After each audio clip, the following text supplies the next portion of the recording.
पहले स्कंद के छठे अध्याय हम पढ़ रहे हैं आज, और छठा श्लोक, जो अध्याय का नाम है नारद तथा व्यासदेव का संवाद। नारद मुनि जो हैं व्यासदेव के गुरु महाराज हैं।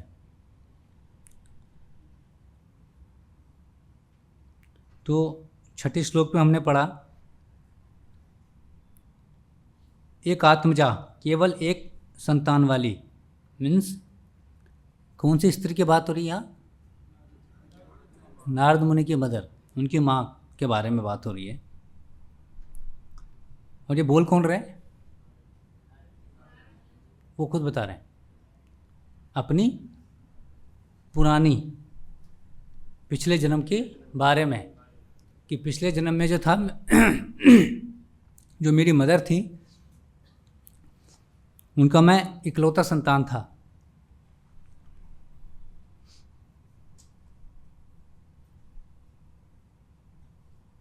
और मेरी माँ के अलावा मेरे रक्षा का कोई अन्य साधन ना था, जिसका रक्षा का कोई अन्य साधन ना हो। अनन्य गतो, नो अदर वे, कोई दूसरा तरीका नहीं, खाली माँ। इस संसार में भी जो छोटे छोटे बच्चे हैं वो पूर्ण रूप से अपने माँ पे आश्रित रहता है। जैसे जैसे धीरे बड़ा होता है वो आश्रित खत्म हो जाता है। फिर उसको लगता है कि मैं अब माँ पे आश्रित होने का मुझे अब ज़रूरत नहीं है, मैं बड़ा हो गया। तो श्लोक में बताते हैं कि एकमात्र संतान तथा रक्षा का कोई अन्य साधन ना, ये दो महत्वपूर्ण बातें हैं जिसमें हम लोग चर्चा करेंगे। और स्नेह पाश में बांध रखा था। स्नेह पाश, ये जो मोह है, अटैचमेंट है, इसको एक बंधन माना जाता है। एक्चुअली बंधन मतलब हमें लगता है किसी रस्सी से बांधने को बंधन बोला जाता है। रस्सी जो है वो तो खोल भी सकते हो आप, क्योंकि दिख रहा है। ऐसा बंधन जो आपको दिख जाए, आप जा रहे हैं कहीं पे, आपका दोस्त को किसी ने बांध दिया है और आप जाके देखते हैं वहाँ पे,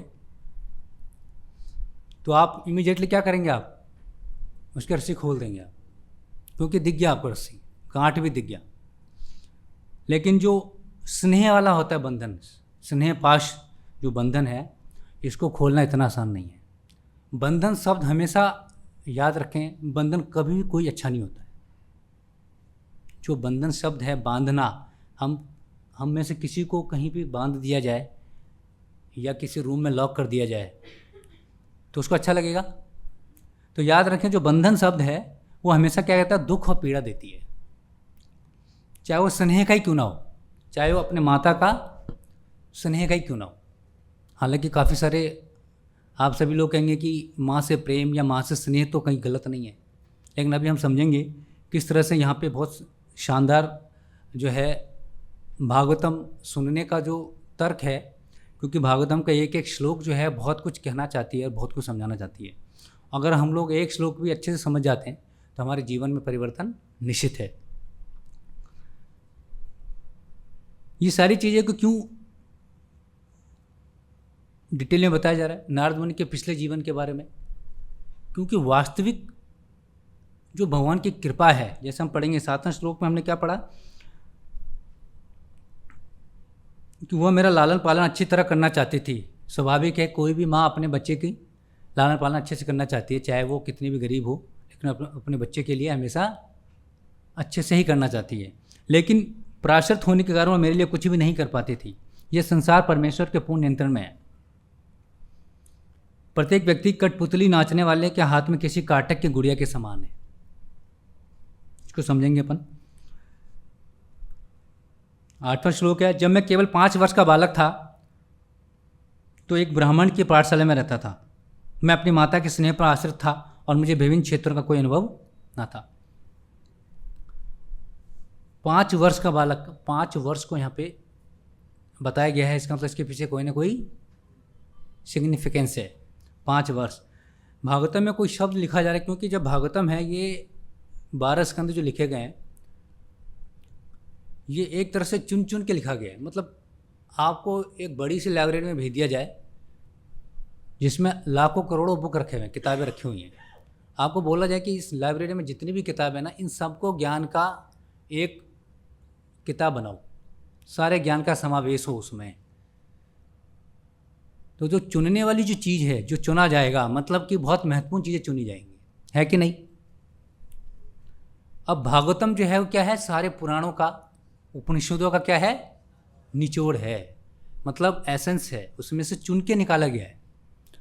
तो कभी कभी ऐसा लगता है कि प्रभु जी ये श्लोक तो कुछ मतलब ही नहीं निकल रहा, क्यों डाल दिया। अब सोचो कई लाखों करोड़ों श्लोक हैं, उसमें से कितने हजार श्लोक हैं इसमें, 18,000 श्लोक। करोड़ों श्लोकों में से, लाखों श्लोकों में से कितने श्लोक, 18,000 श्लोक को लिखा गया है। मतलब कितनी बारीकी से चुना गया होगा, एक एक श्लोक को चुना गया होगा, एक एक चीज़ को रखा गया होगा कि नहीं, क्योंकि बहुत ज़्यादा लिखना नहीं चाहते थे वेद व्यास जी भी क्या है, अब वही एज इट इज़ सारे बुक्स को कंपाइल कर देते तो वापस अगेन काफ़ी सारा कंटेंट हो जाता। तो उसको कम से कम देना चाह रहे थे कि जिससे कि कलयुग में जो लोग हैं हमारे लिए वो इतना कम हो कि लगे कि हाँ हम उसे पढ़ सकते हैं। हालांकि अभी भी ये बहुत ज़्यादा लगते हैं हमको, भागवतम 12 स्कंद हैं, इतनी मोटी मोटी इतनी सारी किताबें हैं, जबकि ये बहुत चुनी ही, बहुत हजारों लाखों श्लोकों में से एक एक श्लोक को निकाला गया है। तो जब हम एक भी श्लोक पढ़ते हैं तो उसके पीछे का तर्क बहुत गहराई होती है, उसको समझने का प्रयास किया करें। तो केवल 5 वर्ष का बालक था, तो 5 वर्ष को क्यों बताया गया, इसमें बात करेंगे। और जो 9वां श्लोक है कि उनकी माँ का, जब सुबह के टाइम पे 4 बजे के आसपास जब गाय धोने गए, उनकी माँ जाती थी, तो उस टाइम पे क्या था, एक सांप ने उनको डस लिया और उनकी मृत्यु हो गई। फिर तात्पर्य में क्या बताते हैं,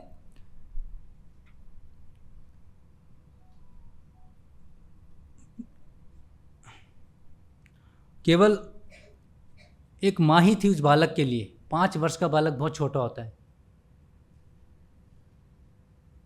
और एक माँ पे आश्रित था वो, उसके अलावा कोई नहीं था दुनिया में। उसके बावजूद भी भगवान ने क्या किया, भगवान ने क्या किया, एक सांप ने डस लिया।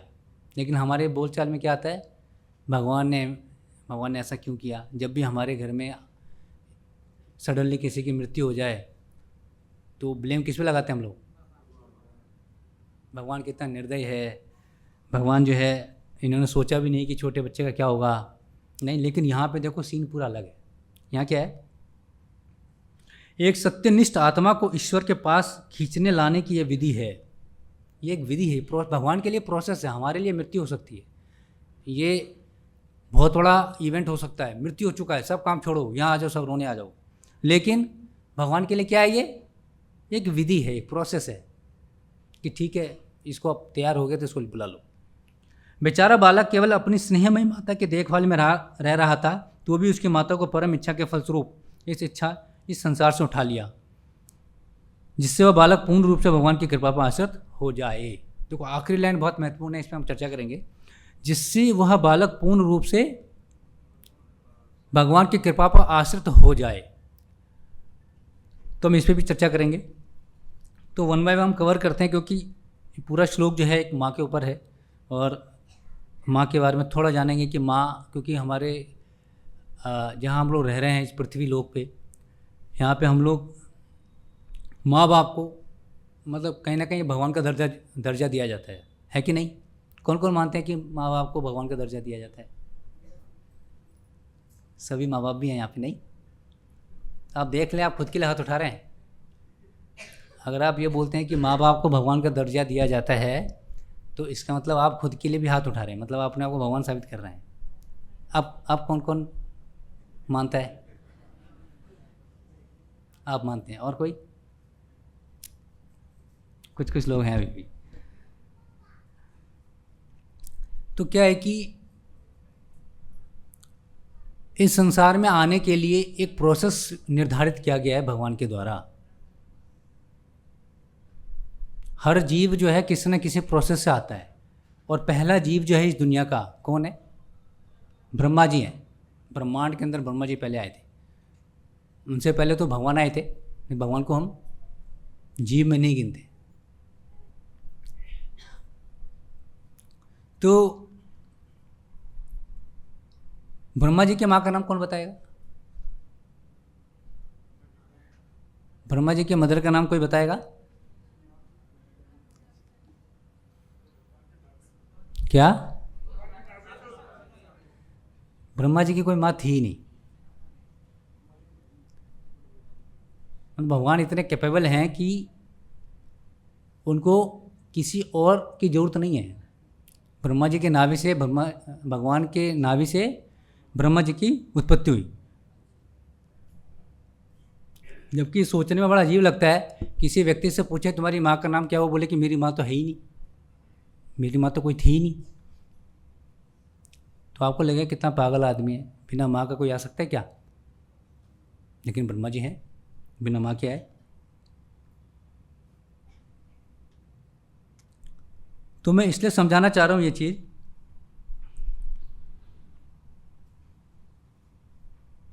कि हम लोग जो विचारधारा से जी रहे हैं, जो हम मानते हैं, अभी तक जो सुना है, हमारे जो अंडरस्टैंडिंग है, हमारी जो समझ है, अभी तक का जो जीवन काल हमने जिया है और जो भी ज्ञान अर्जित किया है, उसके आधार पे हम लोग कुछ अपना क्या बनाते हैं, एक परसेप्शन बनाते हैं और जनरली हम लोग मानते भी हैं। तो माँ बाप भगवान का रूप होते हैं। इसका सेंस ये है कि माँ जो है बेसिकली, जब भी मदर शब्द जो है ना, आपने देखा variety is the mother of enjoyment, सुना आपने? तो मदर ऑफ इन्जॉयमेंट मीन्स जो आनंद है, उसका जो मज़ा है, वो कहाँ से आता है? वैरायटी से आता है। तो मदर एक तरह से रूट की बात होती है। रूट, किसी व्यक्ति का रूट का है, तो कोई भी चीज़ जो है उसका कोई ना कोई वहाँ से ओरिजिन होगा। तो इस शरीर की जो उत्पत्ति हुई है, वो जो माँ है वो इस शरीर की है, आत्मा की नहीं है। आत्मा को पैदा होने के लिए माँ की ज़रूरत नहीं है।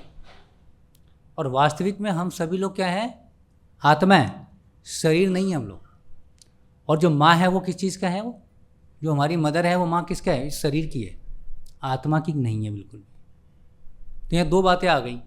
तो क्या हम लोग अब तक जो मानते आए हैं उसमें कुछ चेंजेस करना है, या अपने जो अभी तक का जो अंडरस्टैंडिंग है, मेरी समझ है, उसमें बदलाव करना चाहिए? क्या बदलाव नहीं करना है, क्योंकि एक रिस्पॉन्सिबिलिटी है, भगवान का बनाया हुआ सिस्टम है ये, कि कोई भी व्यक्ति दुनिया में आता है और इंसान की बात छोड़ो आप, तो आप किसी भी योनि में जाएं, किसी भी जीव जंतु में जाएं, छोटे से छोटे जीव वो भी अपने बच्चों को केयर करते हैं। क्योंकि भगवान ने ऐसा सिस्टम, छोटे बच्चे का अगर केयरिंग ना हो, मदर से अफेक्शन डेवलप ना हो, तो बच्चे का केयर कौन करेगा? क्योंकि वो तो फुल्ली डिपेंडेंट है किसी न किसी पे, खुद तो कुछ कर नहीं सकता वो। तो भगवान ने इस तरह से ये क्या बना रखा है, पूरे नियम बना रखे हैं।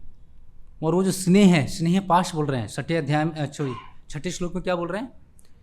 से बांध रखा था। मतलब कि वो जो स्नेह है माँ के साथ अपने बच्चे का, वो स्नेह भी क्या है? एक तरह से बंधन है, जो कि उसको वास्तविक गंतव्य तक जाने के लिए रोकती हैं। मतलब आपको लगेगा कि स्नेह जो है, मदर से जो स्नेह है, प्रेम है, वो तो होना ही चाहिए। अगर कोई बालक अपनी माँ से प्रेम नहीं करता तो वो तो कितना दुर्भाग्य है उसके, कितना गलत कर रहा है, अपनी माँ से प्रेम नहीं करता। लेकिन यहाँ पे क्या बोला जा रहा है? स्नेह पाश में बांध रखा था, मतलब ऐसे बंधन से मुक्त करना था। इसलिए उनकी माँ को क्या किया? सांप द्वारा कटवाया गया, कि उस बच्चे को अपनी माँ के जो स्नेह है, जो माँ पे जो आश्रित है, उस आश्रित को भी ख़त्म कर दिया जाए, तब ये पूर्ण रूप से मेरे पे आश्रित हो जाएगा। कौन हो जाएगा? नारद मुनि। तो हमारा किसी चीज़ को देखने का नज़रिया और भगवान का नज़रिया दोनों अलग अलग है। हमें जो लग रहा है कि ये तो गलत हुआ, क्योंकि कोई भी व्यक्ति यही बोलेगा कि एक छोटे बच्चे अकेला है, उसकी माँ भी चली गई और माँ बड़ी धार्मिक थी, बहुत इसमें लिखा गया है, भोली भाली स्त्री नहीं, और धार्मिक प्रवृत्ति की, और उसको भी भगवान ने उठा लिया। तो अच्छे व्यक्ति को क्या बोला जाता है? अच्छे व्यक्ति को भगवान जल्दी बुला लेता है, ऐसा बोला जाता है ना। कोई भी व्यक्ति चला जाता है तो हमारी बोलचाल में क्या बोलते हैं? अच्छे व्यक्ति को जल्दी बुला लेता है। व्यक्ति अच्छा और बुरा ये एक रिलेटिव टर्म है, एक रिलेटिव सोच है कि व्यक्ति अच्छा था, ये व्यक्ति बुरा था। जो व्यक्ति को जब जाना है निर्धारित समय पे ही जाएगा, वो जल्दी बुला लेता है, लेट बुलाता है, ये सब हमारी सोच में है। लेकिन वास्तविक में क्या है? 7वें श्लोक में क्या लिखा है? अतएव प्रत्येक व्यक्ति, यह संसार परमेश्वर के पूर्ण नियंत्रण में है और प्रत्येक व्यक्ति कठपुतली के नाचने वाले के हाथ में किसी काठ की गुड़िया के समान है। मतलब हमारी प्लानिंग है, ऊपर भगवान की अपनी प्लानिंग है। उस प्लानिंग के अंदर जो है हमें लगता है कि जल्दी बुला लिया, बाद में बुला लिया, लेकिन भगवान के प्लान के अकॉर्डिंग ही चीज़ें होती हैं। तो जल्दी बुलाना और लेट बुलाना ये हमारे अंडरस्टैंडिंग में आता है। तो सबसे पहले मैंने कहा था आपको कि जैसे माँ है, और काफ़ी बार सुना भी होगा आप सभी लोगों ने कि माँ का जो है हमारी खाली जो हमें बर्थ देती है वही माँ नहीं है, और भी अलग अलग माँ का रूप है हमारे इस संसार में। जो चाणक्य पंडित भी कहते हैं कि 7 प्रकार की माएँ होती हैं जिनको हम माँ का दर्जा देते हैं। आत्माता, गुरु पत्नी, ब्राह्मणी, राजा पत्निका, धेनुर्धात्री तथा पृथ्वी। ये 7 माताएं हैं जो कि माँ का दर्जा दिया गया है। जिससे आपने जन्म लिया केवल वही आपकी माँ नहीं है। आत्माता मतलब बायोलॉजिकल मदर, जिससे आपकी उत्पत्ति हुई, उसको बोलते हैं आत्माता, जिससे शरीर का उत्पन्न हुआ। मैंने पहले अभी कहा था कि जो माँ है वो शरीर की हैं, आत्मा की नहीं है। आत्मा को आने जाने के लिए, नीचे आने के लिए, जन्म लेने के लिए आत्मा तो खैर जन्म लेती नहीं है, तो आत्मा को कोई माँ की ज़रूरत नहीं पड़ती, इस शरीर को पड़ता है, क्योंकि शरीर का उत्पत्ति ही माँ के गर्भ से होता है। गुरु पत्नी, ब्राह्मण की पत्नी, राजा की पत्नी, गाय, धेनु मतलब गाय, धात्री नर्स, और पृथ्वी भूदेवी, ये सभी जो माताएं हैं ये स्वरूप है माँ की, क्योंकि ये हमें किसी न किसी रूप में हमें पालन पोषण करती हैं। और जितना स्नेह, जब हम बोलते हैं कि ये माँ का रूप है, तो डेफिनेटली जितना आपका स्नेह अपनी माँ के प्रति है उतना ही स्नेह इन सभी माँओं के प्रति होना है। ये इसलिए कहा गया है कि जनरली हमें ये लगता है कि जो माएँ हैं वो हमारा जन्मसिद्ध अधिकार है, माँ का प्रेम पाना, माँ का स्नेह पाना। हमने देखा कुंती जो थी, कुंती का पहला पुत्र जो थे क्या था? कर्ण था। इस दुनिया में जो माँ का प्रेम है वो तो अटूट है, वो क्या है, उसमें कोई इसमें स्वार्थ नहीं है, निस्वार्थ प्रेम है। इस दुनिया में अगर प्रेम एग्जिस्ट करता है, अगर प्रेम है, तो वो सिर्फ माँ और उसके बच्चे में, ये प्रभुपाद बोलते हैं। वैसे तो इस दुनिया में प्रेम है ही नहीं। अगर प्रेम कहीं है, अगर मानते हैं आप लोग, तो माँ और उसके बच्चे में निस्वार्थ प्रेम। लेकिन कभी कभी ऐसा देखा गया है कि वो भी नहीं है। जैसे कि कुंती महारानी, उनके विवाह से पूर्व उनको एक बालक हुआ सूर्यदेव के आशीर्वाद से, तो उन्होंने उनको एक्सेप्ट नहीं किया। जबकि एक बच्चे का उसके माँ के प्रति, माँ का जो अपने बच्चे के प्रति बहुत स्नेह होता है, लेकिन त्याग दिया बच्चे को, प्रेम नहीं दिखा पाई। क्यों? क्योंकि उनके सम्मान की बात थी। तो कभी कभी ये भी देखा गया है कि जो माँ और उसके बच्चे का जो प्रेम है वो भी कहीं ना कहीं स्वार्थ पर आधारित हो जाता है। और ये संसार जो है, कोई भी रिश्ते बने हैं इसमें स्वार्थ है, कोई भी रिश्ता बिना स्वार्थ का नहीं है।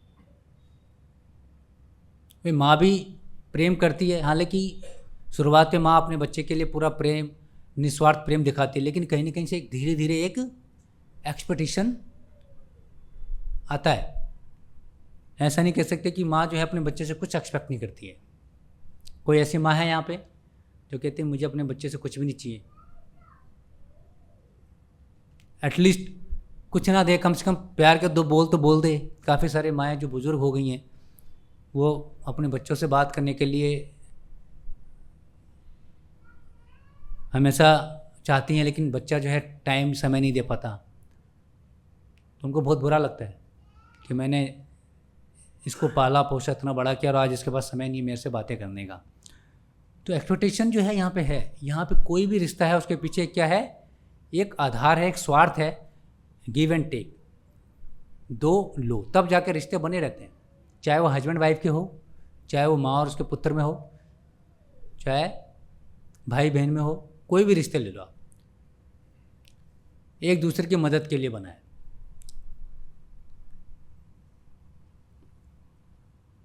तो जो मदर का जो प्रेम है वो कहीं ना कहीं शास्त्र भी बोलते हैं कि वो क्या है, इसमें निस्वार्थ की भावना है कहीं ना कहीं, पूर्ण रूप से नहीं लेकिन हाँ है। और यहाँ पे बताया गया कि स्नेह पाश में बांध रखा है, तो इसका मतलब बंधन भी बता रहे हैं उसको, तो ठीक नहीं बता रहे हैं इसका मतलब कि माँ से प्रेम, अधिक प्रेम होना भी क्या है, बंधन के समान है, और ये गलत है। प्रभुपाद बोलते हैं जैसे भक्त लोग इस्कॉन ज्वाइन करते हैं, हरे कृष्णा मूवमेंट वर्ल्ड वाइड, काफ़ी सारे यंग बॉयज़ आश्रम ज्वाइन करते हैं यहाँ पे, फुल टाइम डिवोटीज़। तो पेरेंट्स जो है काफ़ी रोते भी हैं, दुख व्यक्त करते हैं। फादर का तो इतना नहीं होता, लेकिन मदर का काफ़ी ज़्यादा अफेक्शन होता है, तो मदर भी रोती हैं। तो प्रभुपाद बोलते हैं कि बहुत बड़ी माया है ये, क्योंकि एक बच्चा अपनी माँ को रोते हुए नहीं देख सकता, अपने पेरेंट्स को, फादर मदर दोनों रो रहे हैं, तो बोलते हैं ये बहुत बड़ी माया है। तो प्रभुपाद ऐसा क्यों बोलते हैं कि ये माया है? एक बालक अपने माँ से बिछड़ रहा है और माँ रो रही है, और बच्चा उसको देख के दिल पिघल गया और वो डिसाइड करता है कि मैं नहीं जाऊँगा, मैं माँ के साथ ही रहूँगा। और प्रभुपाद इसको बोलते हैं देखो कितनी बड़ी माया है। माँ का रोना बहुत बड़ी माया बताया गया है। क्यों? क्योंकि ये जो स्नेह है ना, उसका आधार क्या है? भौतिक है, आध्यात्मिक आधार नहीं है। अगर आध्यात्मिक आधार होता तो माँ कभी नहीं रोती, माँ खुशी खुशी विदा करती कि आज मेरा बेटा जो है वो पूर्ण रूप से उस कार्य के लिए जा रहा है जिस मकसद से हमने इसको पैदा किया। आप प्रभुपाद के पिताजी को देख लो, जब उनको मालूम पड़ा कि मेरे जो पुत्र है वो, जब उनकी कुंडली देखी गई और बताया गया इनके बारे में कि भविष्य में ये तो संन्यास ग्रहण करेंगे और 108 मंदिर का निर्माण करेंगे, तो इनके माँ पिताजी बहुत खुश हुए, क्योंकि आध्यात्मिक दृष्टिकोण से देख रहे थे वो। उनको पता था कि मेरा बेटा सब छोड़ देगा, संसार छोड़ देगा, त्याग देगा, संसारिक नहीं रह पाएगा मेरा बच्चा। हम सभी के मन में रहता है कि हमारा बच्चा संसारिक रहे। काफ़ी लोग बोलते हैं हमको भी, प्रभु जी आप लोग यहाँ आ गए तो आपके पेरेंट्स की रिस्पॉन्सिबिलिटी तो आपने देखी नहीं, ये तो आपने गलत कराई, तो पाप है काफ़ी बड़ा, काफ़ी गलत किया आपने। तो हमारा जो दृष्टिकोण है वो क्या है? संसारिक जीवन जो है यही पूर्ण है, यही गंतव्य है हम सबका है कि हम भी संसारिक के और हमारे बच्चे भी संसारिक जीवन जिए, स्नेह पाश में बंधे रहें और हमारे पीढ़ियों को बढ़ाए। ये हमारी अपनी एक अंडरस्टैंडिंग है। लेकिन जब शास्त्र के दृष्टिकोण से देखते हैं, भागवतम पुराण के दृष्टिकोण से देखते हैं, तो इस बंधन, इस माँ के प्रेम को भी बंधन बोला गया। बाकी और जो प्रेम है उसको तो छोड़ ही दो आप, भाई बहन, पति पत्नी, दोस्त, समाज, देश प्रेम, सारे प्रेम सेकेंडरी हैं, सर्वोपरि प्रेम की बात हो रही है, उसको भी बंधन बोला गया है। उस बंधन से मुक्त होने के लिए, क्योंकि भगवान को नारद मुनि को क्या बनाना, वो उनको क्या बनाना था? नारद मुनि, भक्त शिरोमणि नारद मुनि बनना था। तो वो एक प्रक्रिया थी कि इनके अगर माँ के स्नेह से नहीं निकाला गया तो ये भक्ति मार्ग में आगे नहीं बढ़ पाएंगे।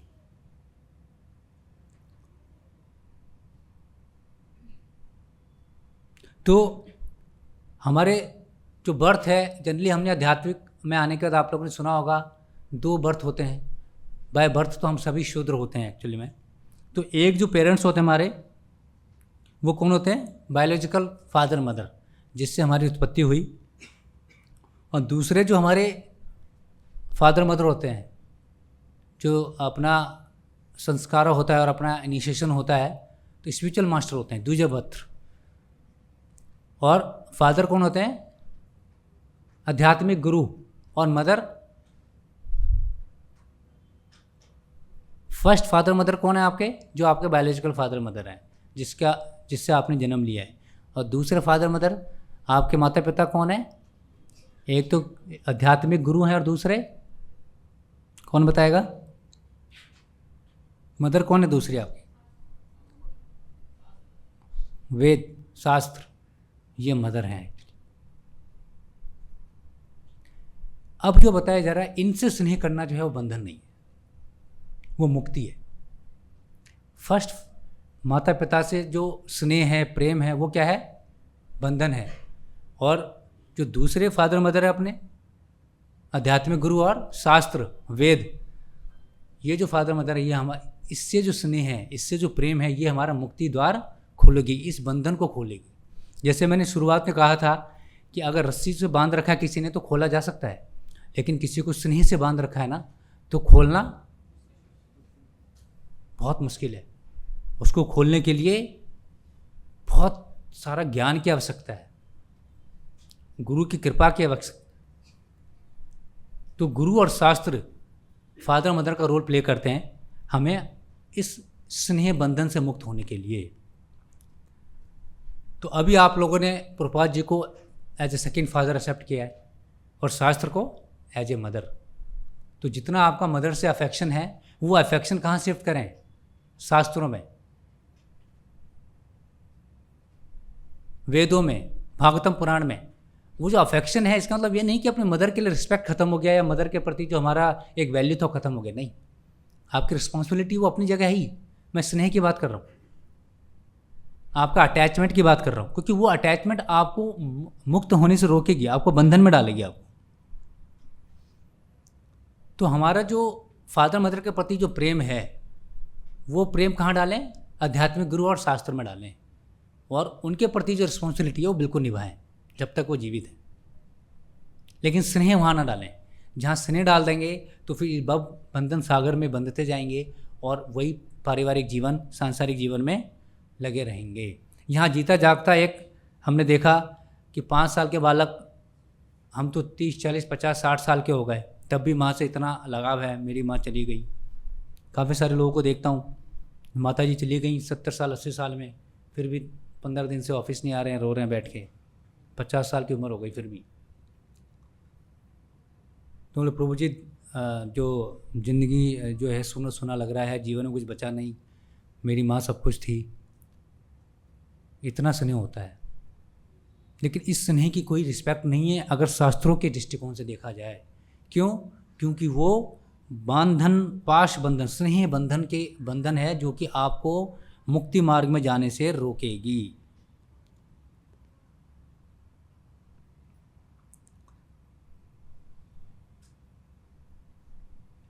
सातवें श्लोक जो है इसका, इसमें लिखा है कि कठपुतली हैं, भगवान के कंट्रोल में हर चीज़ है, परमेश्वर के नियंत्रण में है हर चीज़। चाहे कोई मरता हो, चाहे जी रहा है, चाहे कोई जन्म हुआ हो किसी का, चाहे उसके साथ गलत हुआ हो, ये भगवान के नियंत्रण में है। ये सभी लोग मानते हैं ये चीज़? कितने लोग मानते हैं ये बात कि भगवान के नियंत्रण में है हर चीज़? आप लगभग सभी लोग मानते हैं। और अगर आपके साथ कुछ बुरा हो रहा है, और बुरा पे बुरा हो रहा है, लगातार बुरा हो रहा है, और आप एक अच्छे व्यक्ति हैं, अच्छे व्यक्ति मतलब जनरली हमारी जो अंडरस्टैंडिंग है, जो विचारधारा है, मैं झूठ नहीं बोलता, किसी के साथ धोखा नहीं करता, किसी को चीट नहीं करता मैं, और अच्छा कार्य करता हूँ, लोगों की भला सोचता हूँ, ये एक अच्छे व्यक्ति की पहचान है आज की डेट में। ऐसा ही है या कुछ और भी ऐड करना है इसमें? एक अच्छा व्यक्ति मतलब किसी का बुरा नहीं करना और जितना हो सके दूसरे के बारे में जितना हो सके भला करना, और उस व्यक्ति के साथ ही बहुत सारी बुराइयां होने लग जाएं, एक के बाद एक कठिनाइयां आने लग जाएं। घर में 5 लोग थे, 2 लोग की मृत्यु हो गई, 3 लोग की मृत्यु हो गई, बिजनेस व्यापार खत्म हो गया, भीख मांगने वाली नौबत पे आ गई, घर गिरवी हो गया। इसको क्या कहेंगे अपन लोग?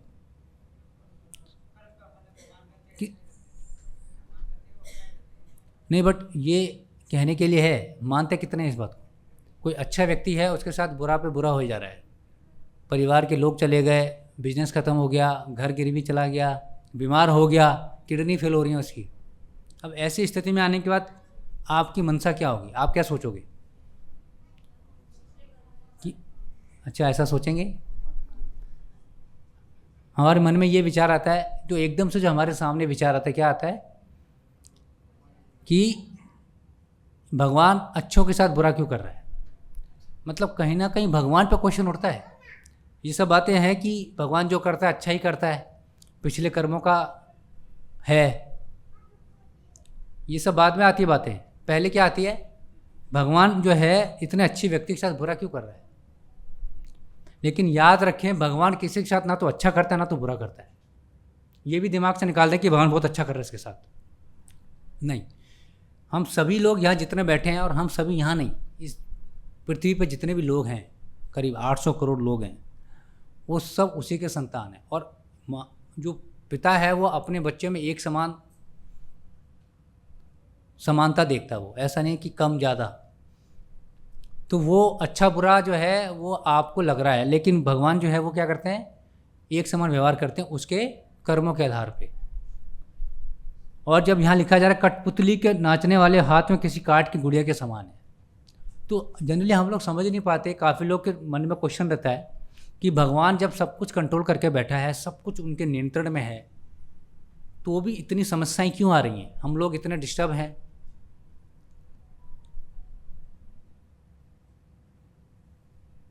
तो इसका आंसर कोई बताएगा कि भगवान अगर सब नियंत्रण करके बैठे हैं तो हर चीज़ बड़ी ही सिस्टमेटिक होना चाहिए, सभी में आपसे प्रेम होना चाहिए, एक दूसरे पर युद्ध नहीं होना है। आज हम देख रहे हैं हर कंट्री दूसरे कंट्री पर मिसाइल आके बैठा है, कब युद्ध छिड़ जाए पता नहीं। तो हर जगह देश में आपस में, राज्यों में आपस में, डिस्ट्रिक्ट में आपस में, फिर घरों में, गली में, मतलब घर के अंदर जो लड़ाइयाँ हैं वो घर से शुरू होकर देश तक, दुनिया तक चल रहा है। हर जगह लड़ाई है अपने लेवल पे।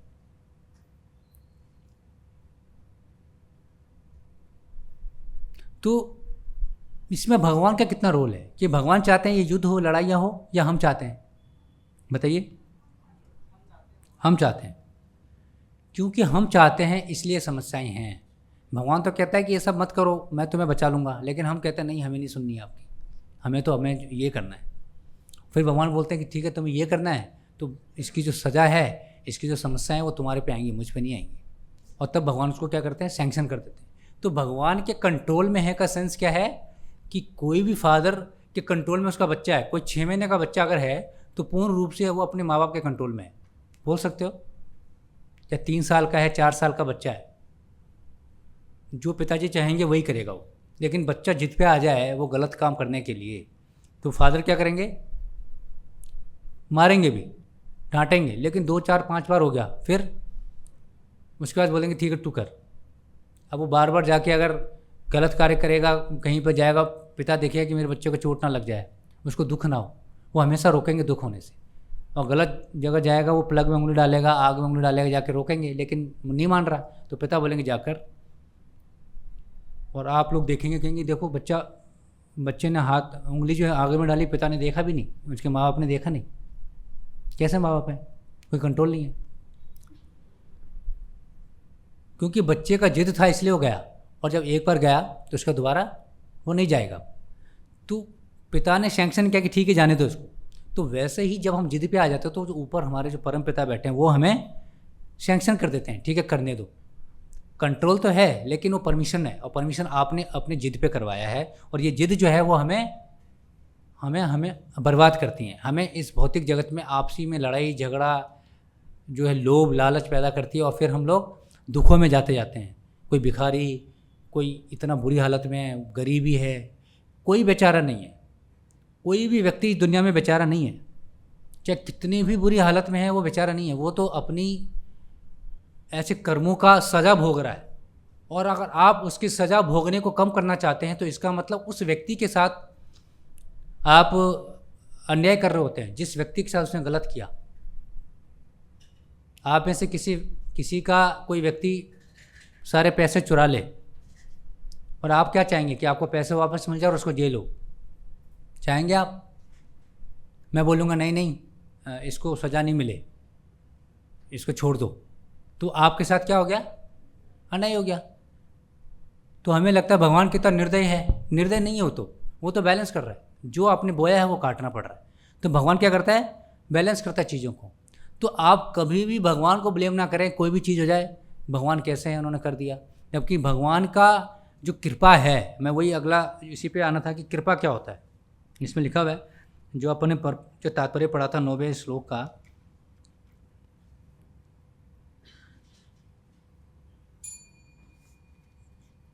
जिससे वो बालक पूर्ण रूप से भगवान की कृपा पर आश्रित हो जाए, पूर्ण रूप से कृपा पर आश्रित हो जाए। अब कोई 5 साल के बालक का उसको माँ उससे छीन लेना और फिर बोलें कि कृपा, भगवान की कृपा मिल जाए उसको, तो छीन के कृपा मिलना जनरली हमारे दिमाग में बचपन से बैठा हुआ है कि कृपा मतलब ब्लेसिंग, मतलब अच्छा, मतलब कुछ मिलना, चाहे वो गिफ्ट हो, चाहे पैसा हो, चाहे ब्लेसिंग हो, कुछ मिलने को ही हम कृपा मानते हैं। लेकिन आध्यात्मिक नज़रिए से देखा जाए, आध्यात्मिक दृष्टिकोण से देखा जाए, भागवत के दृष्टिकोण से देखा जाए, तो सब कुछ छिन जाना, जो आखिरी दौलत था उस बच्चे का माँ, वो भी छिन गया। इसका मतलब अब भगवान की असली कृपा हो, मतलब इस दुनिया में हर चीज़ छिन जाना जो है वही वास्तविक कृपा है। अब ये तो बहुत समझ से परे है। ये कितने लोग मानते हैं ये बात जो मैंने कहा अभी? नहीं, दिल से, ऊपर से नहीं। अगर आप उस चीज़ को फील करते तो बताएं, अदरवाइज कोई जरूर से दिखाने की ज़रूरत नहीं है कि आपके साथ बुरा होने लग जाए आज से, ठीक है, धीरे धीरे सब खत्म हो रहा है, स्थिति बहुत बुरी होगी, तो आप उसको कृपा मानोगे? कौन है ऐसा जो मानेगा?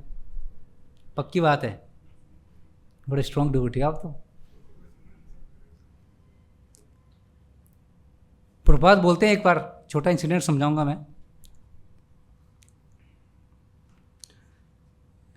प्रभुपाद जो है एक बार जब न्यूयॉर्क से, यूएस से, जब वेस्टर्न वर्ल्ड से वापस इंडिया आए थे अपने डिसाइपल के साथ, अपने शिष्यों के साथ आए थे, सारे जो है लंबे लंबे डिवोटीज़, उनके डिसाइपल, फॉरेनर डिवोटीज़, तो अट्रैक्शन वैसे रहता है, सन्यासी, ब्रह्मचारी डिवोटीज़। तो ट्रेन में सफ़र कर रहे थे, ट्रेन में ट्रैवल कर रहे थे, तो एक ऐसे ही मारवाड़ी फैमिली भी जा रही थी, तो उन्होंने प्रभुपाद जी का तेज देखा, गुरु महाराज, सभी लोग, ये नेचुरल है भारत में, एक कोई भी सन्यासी संत हैं, साधु संत आते तो हम सब लोग दंडवत करते हैं, उनको प्रणाम करते हैं, उनको ब्लेसिंग लेने जाते हैं। तो वो लोग भी आए कॉमनली, जैसे जनरली सब लोग जाते हैं, और सभी लोग जाके अपने माँ बाप, उनके वाइफ, 2-3 बच्चे, सब लोग गए और सबको बोला महाराज जी के पैर छू, दंडवत करो। और प्रभुपाद जी वहाँ बैठे थे अपने डिसाइपल के साथ, तो हाथ जोड़ के ज़मीन पर बैठ गए और प्रभुपाद से बोलते हैं कि स्वामी जी हमको ब्लेसिंग दीजिए, कृपा करिए, हमारी फैमिली, ये मेरे 2 बच्चे हैं, ये मेरी वाइफ है, हमें आपकी कृपा की बहुत ज़रूरत है। तो प्रभुपाद बोलते हैं कि रियली आपको कृपा की ज़रूरत है, वास्तविक अगर चाहिए कृपा? बोलते हैं बिल्कुल स्वामी जी, कृपा की ज़रूरत है, आप साधु संतों के चरण स्पर्श से हम लोग का जीवन स्वर्ग हो जाता है, जीवन जो है हमारा सुख में हो जाता है। तो प्रभुपाद कहते हैं कि जो कृपा है वो ये है, जो वो डिसाइपल उनके शिष्य बैठे थे ना, बोले ये मेरी कृपा है। तो जो फैमिली थी बोले नहीं स्वामी जी, ऐसी वाली कृपा नहीं चाहिए मेरे को, हमें ऐसी वाली कृपा नहीं चाहिए, हमें कृपा कैसी चाहिए? हमारा जीवन सुख हो, मेरे बच्चे की शादी हो जाए बढ़िया से, हमारा बिजनेस चल रहा है वो थोड़ा और अच्छे से बढ़िया है। तो बोले ऐसी कृपा नहीं देते हम लोग, हम कौन सी कृपा देते हैं? पूर्ण रूप से भक्ति मार्ग में आने की कृपा देते हैं। फिर वो चले जाते हैं। तो यहाँ पे ये समझना है हमें कि वास्तविक कृपा जो है छिन जाने को बोलते हैं। ये दुनिया की हर भौतिक चीज़ जब तक आपके हाथ में है ना, तब तक कृपा नहीं भगवान की। जिस दिन पूर्ण रूप से आप भौतिक जो एक चीज़, वस्तु भी आपसे हाथों से छिन जाए, तो समझो उस दिन रियली में भगवान की कृपा होनी शुरू हो चुकी है। इतना स्ट्रॉन्ग बनना है। अगर आप इतना स्ट्रॉन्ग नहीं है तो भक्ति मार्ग में आने के लिए अभी हम लोग क्या हैं? तैयार नहीं है हम लोग अभी उतना हमारी। तो याद रखें, कृपा मतलब छिन जाना, कृपा मतलब मिलना नहीं। खुशी मिलती है जब कोई गिफ्ट देता है, कोई अप्रिशिएट करता है, कोई नाम वाह वाह करता है, जबकि सारा उल्टा है। इसको समझने में बहुत समय लगेगा, इतना आसान नहीं है। सब छोड़ दो, जितना भौतिक चीज़ें छोड़ोगे आप, कृष्ण के लिए सेवा में लगा दो सब, खुद आखिरी बच्चों बलि महाराज की तरह सारी दौलत, सब धन दे दिया। कोई आपसे साधु संत मांगने आएगा तो क्या क्या दे दोगे आप? अरबपति हो आप, ठीक है 5 करोड़ दे दोगे, 500 बीघा 100 बीघा ज़मीन दे दोगे। बली महाराज सब कुछ दे दिया, उसके बाद ही बोला अभी भी बाकी है, 2 पग लिए मैं, सब खत्म तेरा, तो अब 1 पग और बचा है, अब क्या देगा भाई, तेरे पास तो कुछ बचा ही नहीं, अब तेरे पास तो कुछ बचा नहीं। तो बोला अब ये मेरा शरीर है जो मैंने आपको नहीं दिया, ये भी ले लीजिए, पूर्ण रूप से मैं सरेंडर हो गया आपको। तो बली महाराज पे तीसरा पग जो है वामन देव जी भगवान चरण स्पर्श करते हैं और वो पूर्ण रूप से भक्त बन जाते हैं। जब सब त्याग दिया तो भगवान ने ऐसी कृपा करी कि पूर्ण पुरुषोत्तम भगवान जो है वो उनकी सेवा में लग गए। मतलब कितनी बड़ी बात है, इससे बड़ी कृपा क्या हो सकती है कि भगवान ही आप सेवा में लग जाए। अभी बली महाराज जहाँ रह रहे हैं वहाँ पे भगवान स्वयं द्वारपाल बने हुए। मतलब इससे बड़ी कृपा कुछ हो सकती है क्या? जिसको पूरी दुनिया जो है दर्शन के अभिलाषी है, अलग अलग VIP एंट्री लेता है, बांके बिहारी जाना है, तिरुपति जाना है, अलग अलग तरीके से दर्शन करना, इतने 4 धाम, और भगवान खुद ही द्वारपाल बन के खड़ा है उसके। ये होती है असली कृपा। तो जब पूर्ण रूप से सरेंडर करोगे, एक एक चीज़ से मोह खत्म करोगे, वस्तु नहीं, वस्तु तो हो गई, अब व्यक्ति की बात हो रही है, वस्तु एंड व्यक्ति। तो जब एक बालक, हम सभी बालक ही हैं, ऐसा मत समझे कि मैं बालक की बात करता हूँ तो कोई 5 साल के बच्चे की, अगर 50 साल के भी हैं तो भी हम बालक ही हैं। तो जब भी कोई बालक है, हम आप, वो अगर माँ के स्नेह से निकल के भगवान के स्नेह में नहीं आएगा, अपने जो सेकंड मदर फादर हैं उनसे स्नेह नहीं करेगा, तो वो कभी मुक्ति मार्ग पे नहीं जा पाएगा। और ये उसका अच्छा उदाहरण है। इस श्लोक के माध्यम से समझ सकते हैं कि कैसे भगवान की कृपा जो है वो सब छीनने से शुरुआत होती है। नहीं तो अभी हम लोग यहाँ विराम देंगे। किसी की कोई क्वेरी क्वेश्चन हो तो पूछ सकते हैं आप लोग। कुछ पूछना है? ग्रंथराज श्रीमद् भागवतम की, जगत गुरु श्रील प्रभुपाद की, निताय गौर प्रेमानंद।